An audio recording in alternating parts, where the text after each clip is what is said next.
सियासत में शय और मात का खेल आपने बहुत सुना होगा और देखा भी होगा, लेकिन महाराष्ट्र की राजनीति ओछेपन और भद्देपन की सारी सीमाएं लांघ चुकी।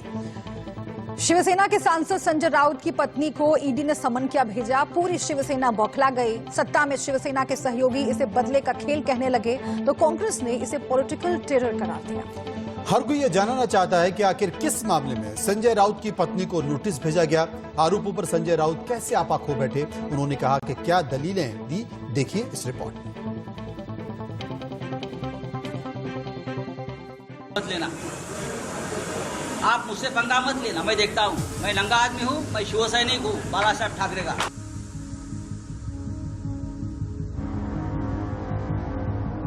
ये तेवर और ये कलेवर जरा गौर से देखिए। ये शिवसेना के सांसद हैं संजय राउत, दूसरों को हमेशा नसीहत देने वाले, हर मामले में शिवसेना का पक्ष बड़ी ही बेबाकी से रखने वाले, लेकिन आज अपना ही आपा खो बैठे क्योंकि बात घर वालों पर आ गई है, खुद की पत्नी पर आ गई है। पत्नी को ईडी ने एक समन क्या भेजा। संजय राउत इतने आग बबूला हो गए और इतने गुस्से से भर गए कि खुलेआम केंद्र सरकार को चेतावनी दे डाली। तो आप देखिए, आप मुझसे पंगा मत लेना, आप मुझसे पंगा मत लेना, मैं देखता हूँ। मैं नंगा आदमी हूँ, मैं शिवसैनिक हूँ बाला साहब ठाकरे का। संजय राउत इतने पर ही नहीं रुके, उन्होंने बीजेपी को साफ लहजे में बता दिया कि सियासत में एक दूसरे की फाइल नहीं खोली जाती। उन्होंने बीजेपी को इस हिमाकत का अंजाम भुगतने की चेतावनी तक दे डाली। भारतीय जनता पार्टी में ऐसे बड़े बड़े सुरमा बैठे हैं, अगर मैं उनके परिवार तक पहुंचा तो आपको देश छोड़कर भागना पड़ेगा। ये आपको बताता हूँ। नीरव मोदी और विजय मल्ल्या के साथ भारतीय जनता पार्टी की पूरी फलटन खड़ी हो जाएगी लंदन और ब्रिटेन में। जब बात फैमिली पर आती है तो राजनेता कैसे सियासत की चौखट लांघ जाते हैं, ये तो राउत के अंदाज से साफ हो गया। लेकिन वो ये भी नहीं बताना भूले कि उनके परिवार के साथ जो कुछ हो रहा है वो सिर्फ और सिर्फ बीजेपी की साजिश है। संजय राउत अपने बचाव में दलीलों पर दलीलें दे रहे हैं, लेकिन अब ये भी जान लीजिए कि आखिर वो पूरा मामला क्या है जिसमें संजय राउत की पत्नी को ईडी ने समन भेजा है। संजय राउत की पत्नी वर्षा पर आरोप है कि उन्होंने पीएमसी घोटाले के आरोपियों के साथ लेन देन की है। ईडी को शुरुआती जांच में पता चला है कि घोटाले के आरोपी और राउत की पत्नी के बीच 50 लाख रुपए की लेन देन हुई है, लेकिन ये रकम और भी ज्यादा हो सकती है। ईडी को शक है कि पीएमसी बैंक घोटाले की रकम को कई कंपनियों के बीच कई स्तरों में बांटा गया। इन कंपनियों के सभी लेन देन के साथ साथ उनके प्रमोटर, निदेशक और मूल लाभार्थी का पता लगाया जा रहा है। इस सिलसिले में वर्षा राउत को भी समन किया गया है। शिवसेना के चाणक्य किसी मामले में फंसे हैं तो बीजेपी मौका कैसे छोड़ सकती है। पूरी पार्टी ने पूरी ताकत से राउत को घेरना शुरू कर दिया है। ईडी को या ऐसा हमें पता चला है कि एचडीआईएल का कुछ पैसा प्रवीण राउत के द्वारा माधुरी प्रवीण राउत और वहां से वो पैसा वर्षा संजय राउत के बैंक के खाते में आया। और इस संबंध में अगर ईडी पहली नोटिस, दूसरी नोटिस, तीसरी नोटिस भेजती है, जानकारी चाहती है, तो संजय राउत साहब इतना हंगामा करने की आवश्यकता क्या है। ईडी के समन और बीजेपी के हमले से शिवसेना किस कदर बौखला गई है, लड़ाई अगले स्तर पर जा पहुंची है, क्योंकि बौखलाए शिवसैनिकों ने मुंबई में ईडी दफ्तर के बाहर बीजेपी मुख्यालय का बैनर लगा दिया। Bureau report, India news.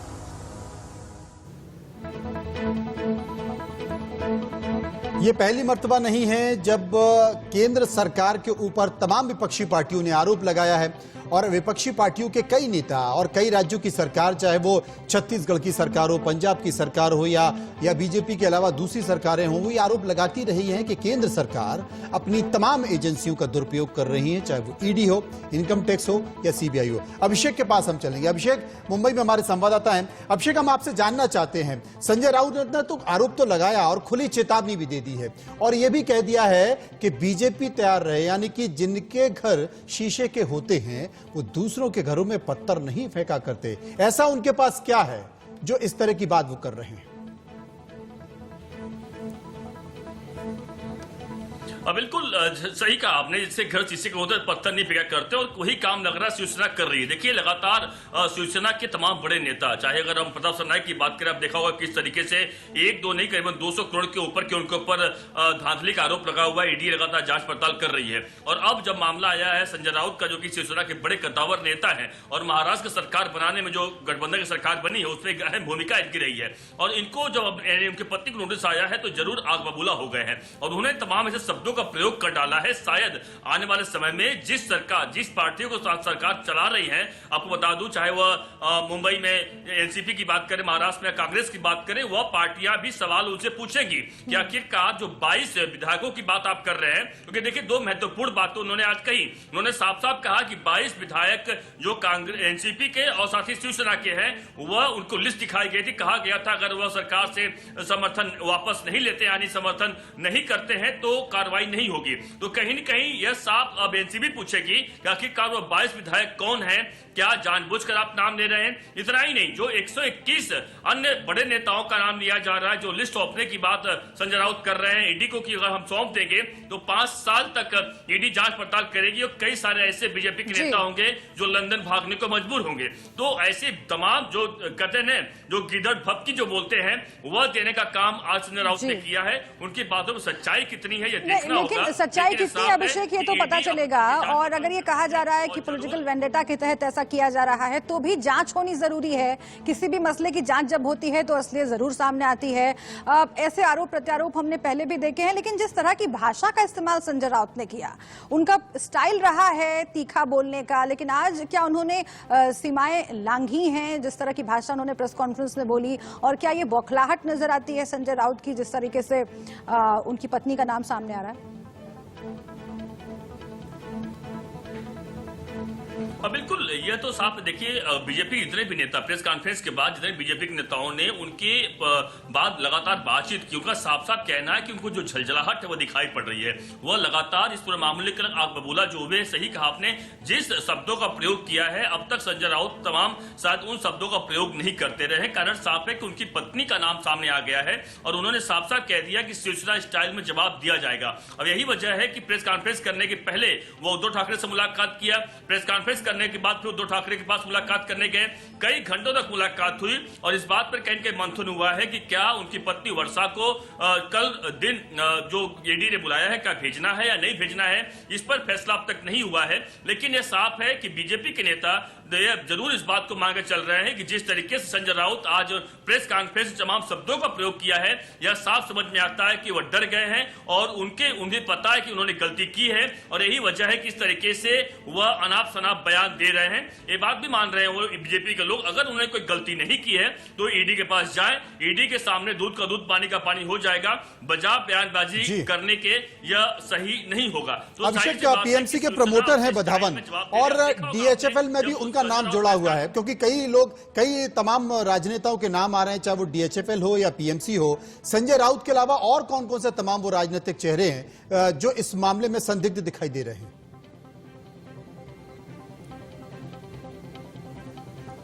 देखिए, ऐसे तो नाम काफी बड़े हैं। अगर चूंकि एक सरदार तारा सिंह जो महाराष्ट्र के काफी बड़े नेता रहे, उनके बेटे का नाम सामने आया था, हालांकि उन्हें गिरफ्तार भी किया गया।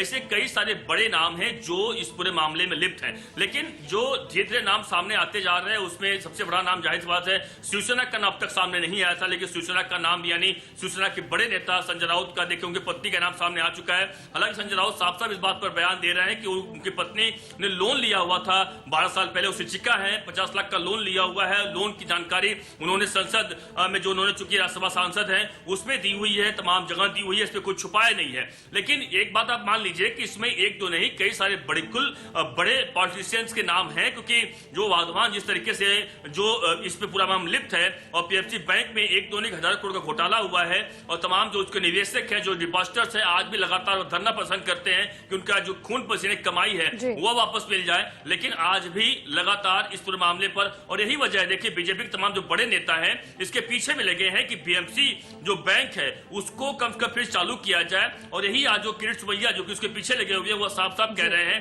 कि इसके पीछे जहां तक जाना होगा सरकार तो कई बड़े नाम और आगे निकल कर सामने आ सकते हैं अभिषेक, लेकिन एक और तस्वीर आज देखने के लिए मिली। अभिषेक, एक और तस्वीर आज देखने के लिए मिली और शिवसेना का इतिहास रहा है कि जो पॉलिटिकल झगड़ा है उसे सड़क पर पार्टी ले आती है कई बार, और जो व्यवहार होता है कार्यकर्ताओं का उस पर सवाल खड़े होते हैं। ईडी दफ्तर के बाहर आज जिस तरह का हंगामा हुआ, क्या आगे भी इस तरह की जो लड़ाई है वो सड़कों पर देखने को मिल सकती है?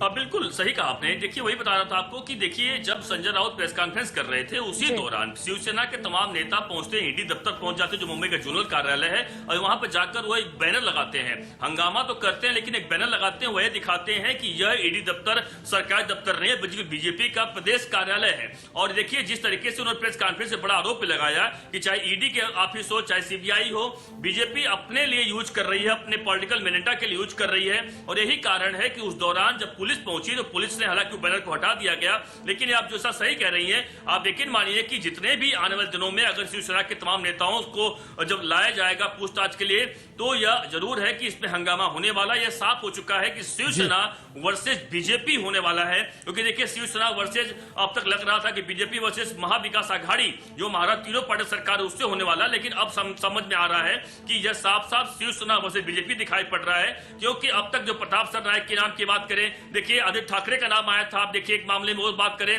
बीजेपी शिवसेना के शांत रही, लेकिन अब संजय राउत के नाम आने के बाद शिवसेना अचानक आक्रामक होते हुए दिखाई पड़ रही है। इससे साफ समझ में आता है कि कहीं न कहीं कुछ गड़बड़ हो सकता है। शायद शिवसेना इसमें शांत रहती तो उसको समझ में आता, लेकिन ज्यादा कहीं कहीं उतावलेपन में कुछ चीजें गलतियां भी हो सकती हैं, और शायद वह गलती जो जानकार राजनीतिक पंडित हैं उनका साफ कहना है कि शिवसेना की जो स्टाइल है उस स्टाइल को अगर न रखें, वह शांति बनाए रखें तो शायद लोगों को लगेगा शिवसेना गलत नहीं है। लेकिन जिस तरीके से वो रिएक्ट कर रहे हैं, जो बाकी पार्टियां हैं महाविकास आघाड़ी के, अभिषेक उनका क्या टेक है? और जो बाकी पार्टियां हैं महाविकास आघाड़ी की, कांग्रेस और एनसीपी की तरफ से क्या कहा जा रहा है? देखिए महाविकास आघाड़ी की तरफ से साफ साफ जितने भी अगर कांग्रेस की बात कर ले, एनसीपी की बात कर ले, वह सभी के सभी लोग शिवसेना के सपोर्ट पे खड़े हैं। वह साफ साफ कह रहे हैं कि इसमें बीजेपी और या केंद्र सरकार लगातार इस मशीनरी का मिसयूज कर रही है। तो ये तो साफ है कि दिखाने के लिए बिल्कुल आपने ठीक कहा, क्योंकि शरद पवार को भी पहले नोटिस आया था, शरद पवार को भी नोटिस आया था, शरद पवार ने बाकायदा चैलेंज किया था क्योंकि कमिश्नर उनसे पूछताछ करने की बात कर रहे थे। आपको याद होगा शुभ्रा कि छत्तीसगढ़ के मुख्यमंत्री के ऊपर भी कुछ इसी उनके स्टाफ के ऊपर छापे पड़े, मध्य प्रदेश के मुख्यमंत्री कमलनाथ और उनके स्टाफ के ऊपर छापे पड़े, और इसके साथ साथ अगर आप पंजाब जाएं, पंजाब के मुख्यमंत्री के बेटे को ईडी के नोटिस दिया, और इसके साथ साथ आप राहुल गांधी और सोनिया गांधी नेशनल हेराल्ड मामले में तमाम उनके ऊपर आरोप लगे ही हैं, नोटिस लगी रहा। तो कुल मिलाकर विपक्षी पार्टियां ये आरोप लगा रही हैं कि राजनीतिक हथियार के तौर पर एजेंसियों का इस्तेमाल हो रहा है, लेकिन जहां पर धुआं नहीं होता वहां पर आग भी नहीं। बिल्कुल, पॉलिटिकल वेंडेटा की बात करें तो कंगना रनौत के बंगले को जिस तरीके से निशाना बनाया गया, उस वक्त भी बीएमसी पर सवाल खड़ा हुआ था, और इस तरह की चर्चाएं महाराष्ट्र में आम हो गई है। देखना होगा सियासत क्या रंग लेती है। बहुत शुक्रिया आपका अभिषेक इस जानकारी के लिए। अब बात करेंगे पाकिस्तान की, उस इमरान सरकार की जो अपनी सत्ता बचाने के लिए किसी भी हद तक जाने के लिए तैयार है, कुछ भी करने का मन बना चुकी है। जी हां, विपक्षी फांस में फंसे और हर मोर्चे पर घिरे इमरान ने खुद को बचाने के लिए फिर वही दाव चला है जो पाकिस्तान की फितरत है और वहां के हुक्मरानों की आदत भी। भारतीय सेना को जानकारी मिली है कि पीओके में 200 से 250 आतंकी लॉन्च पैड पर पाकिस्तानी आर्मी ने तैनात किए हैं, जो भारत में दाखिल होने की फिराक में हैं और कश्मीर की शांति में खलल डालना चाहते हैं। रिपोर्ट।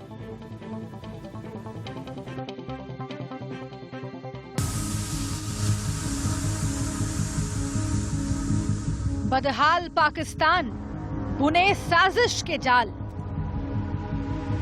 मुझे इसके लिए आपकी जरूरत है, और मैं ये आपको बता दूं कि मैं चाहता हूं कि आपके सामने मुश्किलात ना आए। एलओसी पर 250 आतंकी घुसपैठ को तैयार।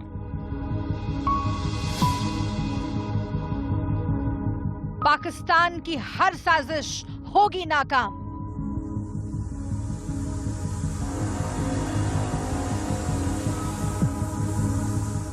क्योंकि आतंकियों को ठिकाने लगाने का भारत में है इंतजाम।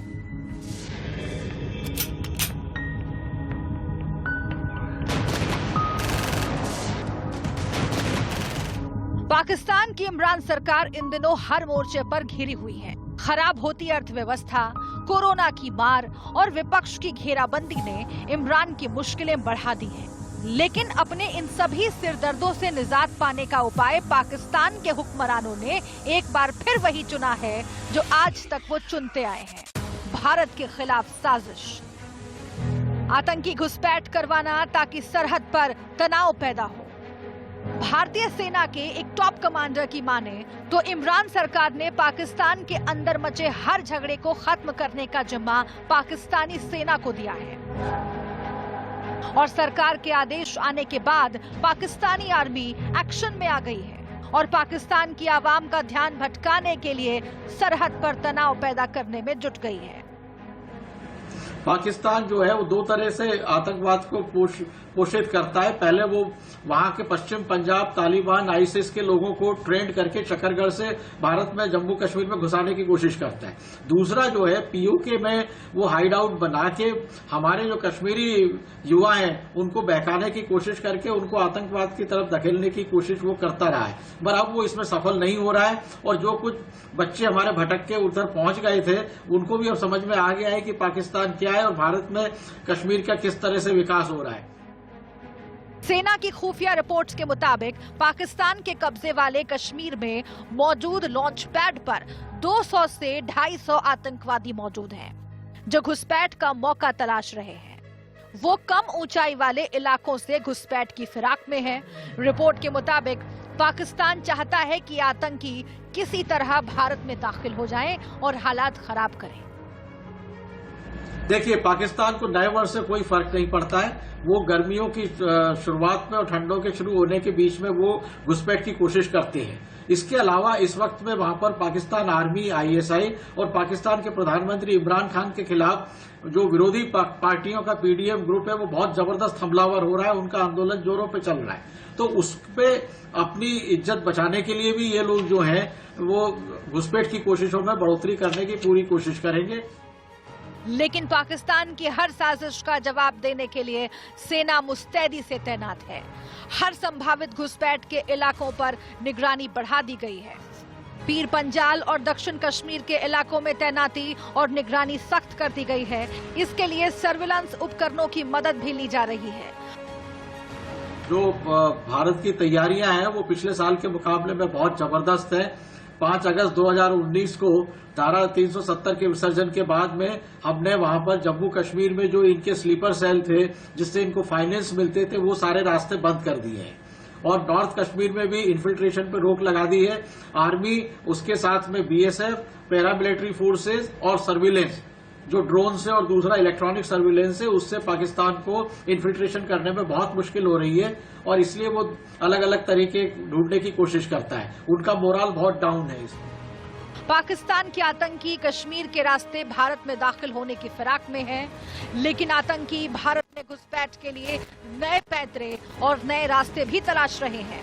सुरक्षा बलों की रिपोर्ट्स के मुताबिक साल 2020 में भारत में अशांति फैलाने के लिए आतंकवादियों के बड़े पैमाने पर गुजरात और राजस्थान की सीमाओं से घुसपैठ कराने की कोशिश है। बीएसएफ के मुताबिक इस साल नवंबर के पहले सप्ताह तक पाकिस्तान की ओर से जम्मू कश्मीर, पंजाब, राजस्थान और गुजरात से कुल 11 बार भारत में घुसपैठ की कोशिश हुई। जम्मू कश्मीर और पंजाब की सीमाओं से सबसे ज्यादा 4 बार घुसपैठ की कोशिश हुई, जबकि 3 बार गुजरात और राजस्थान से आतंकियों ने भारत में दाखिल होने की कोशिश की। मतलब पाकिस्तान ने देश के अंदर की समस्याओं से निपटने का एक बार फिर वही रास्ता अख्तियार किया है, क्योंकि पाकिस्तान में इस वक्त सियासी संकट जारी है। देश की 11 राजनीतिक पार्टियों ने इमरान सरकार को सत्ता से बेदखल करने का मोर्चा खोल रखा है। उन्होंने पाकिस्तानी सेना को भी कटघरे में खड़ा कर दिया है। इसीलिए इमरान और पाकिस्तानी आर्मी ने गोल पोस्ट बदलने का पैंतरा चल दिया ताकि आवाम का ध्यान भटके और वो बच जाए। Bureau report, India news. और इस खबर पर बात करने के लिए सीधे चलेंगे अपने संवाददाता अजय जांड्याल के पास। अजय, पाकिस्तान के जो सियासी हालत है वो इस वक्त सबको पता है। अब चाहे आर्थिक मोर्चा हो, सामाजिक मोर्चा हो या राजनीतिक मोर्चा हो, हर मोर्चे पर इमरान खान घिरते नजर आ रहे हैं और ऐसे में उनके पास सिर्फ एक ही तरीका है, वो है भारत। भारत में किस तरीके से दहशत फैलाई जाए। बिल्कुल आप सही कह रहे हैं। जिस तरीके से लगातार पाकिस्तान पिछले काफी सालों से पाकिस्तान की सियासत हो या पाकिस्तान के हालात हों, उन दोनों ही चीजों का इस्तेमाल पाकिस्तान जो है उन पे अपनी पैठ जमाने के लिए कहीं ना कहीं जम्मू कश्मीर और भारत के नाम से करता है। और यही एक बार फिर पाकिस्तान की तरफ से किए जाने की प्रयास किए जा रहे हैं, क्योंकि देखिए लगभग 1 दर्जन के करीब पाकिस्तान की राजनीतिक दल जो है इस वक्त इमरान खान के खिलाफ है, क्योंकि इमरान खान ना तो जो है वो अपनी सत्ता में बेहतरीन काम कर पाए, ना लोगों की उम्मीदों पे खरा उतर पाए, ना ही उनके साथ पाकिस्तानी सेना की भी कोई ज्यादा साठगांठ चल रही है, क्योंकि जो हालात इस वक्त पाकिस्तान के हैं वो बहुत खराब हैं। ऐसे में पाकिस्तान की जो उन अंदरूनी हालात जो हैं वो लोगों या वर्ल्ड कम्युनिटी तक, इंटरनेशनल फोरम तक ना पहुंचे, उसे वहीं पे कहीं ना कहीं रोकने के लिए पाकिस्तान के पास जो एक तरीका है वो कश्मीर इशू रहता है। और अंतर्राष्ट्रीय स्तर पर इमरान खान कश्मीर के नाम को भी कुछ इस्तेमाल नहीं कर पाए। ऐसे में अब आतंकवादियों का एक तरीका है, एक ऑडियो जो हमने देखा किस तरीके से आतंकी बता रहा है कि पाकिस्तान यहाँ के युवाओं को बरगलाकर शामिल करता है और उनका अगर वो कभी छोड़ना भी चाहे आतंकवाद को तो उनके घर वालों तक को मौत के घाट उतारने की धमकियां दी जाती है। यही सच्चाई है। और अब लगभग 250 से 300 आतंकी एलओसी के पार बैठे हुए हैं। विपक्षी पार्टियों से घिरे हुए हैं इमरान खान। कहा जा रहा है कि बचे कुछ दिन ही हैं उनके सियासत में, सत्ता में, और इसीलिए इस तरह की नापाक साजिशें फिर से एक बार पाकिस्तान की ओर से रची जा रही है। बहुत शुक्रिया आपका अजय इस पूरी जानकारी के लिए। और फिलहाल चलिए वहां खबर जहां में इतना ही, हमें दीजिए इजाजत। नमस्कार।